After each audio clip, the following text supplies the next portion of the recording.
ये जयशंकर प्रसाद का गीत शुरू हो रहा है। इसमें एक सखी अपनी दूसरी सखी को जगाते हुए कहती है,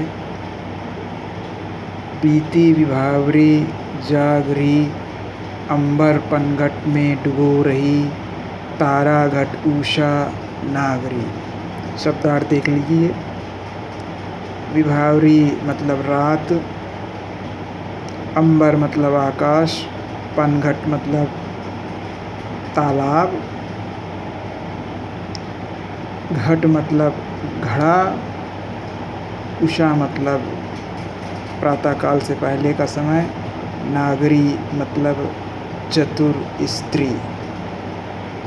तो एक सखी अपनी सखी को जगाते हुए कहती है कि हे सखी, तुम जाग जाओ, रात बीत चुकी है। हे सखी, रात बीत चुकी है, अब तुम जाग जाओ। अंबर पनघट में डुबो रही, तारा घट उषा नागरी। इसमें यहाँ से शुरुआत करिए। उषा रूपी चतुर स्त्री तारे रूपी घड़े को आकाश रूपी पनघट में डुबो रही है। कहने का मतलब है कि उषा को जो प्रातःकाल से पूर्व का समय है, उसे चतुर स्त्री के रूप में दिखाया गया, तारों को घड़े के रूप में दिखाया गया और आकाश को पनघट के रूप में दिखाया गया। तो उषा रूपी चतुर स्त्री तारे रूपी घड़े को आकाश रूपी पनघट में डुबो रही है, अर्थात तारे धीरे धीरे छिप रहे हैं और सुबह होने ही वाली है।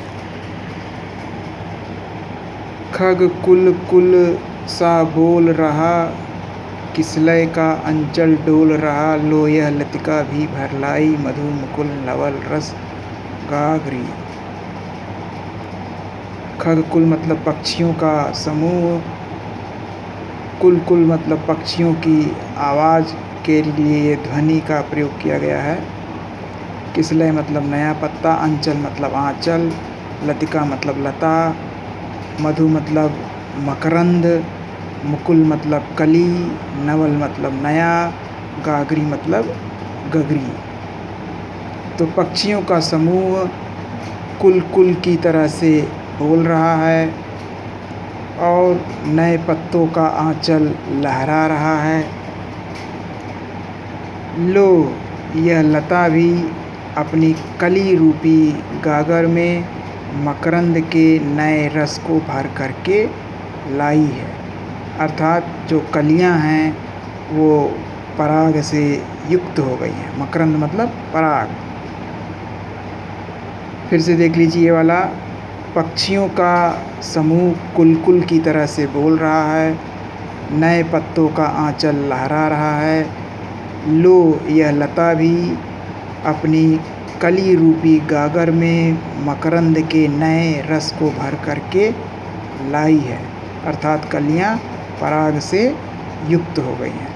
तो इसमें श्रृंगार रस है, भाषा खड़ी बोली, छंद मुक्त। अलंकार में देख लीजिए, अंबर पनघट, तारा घट, उषा नागरी, इन तीनों में रूपक अलंकार है।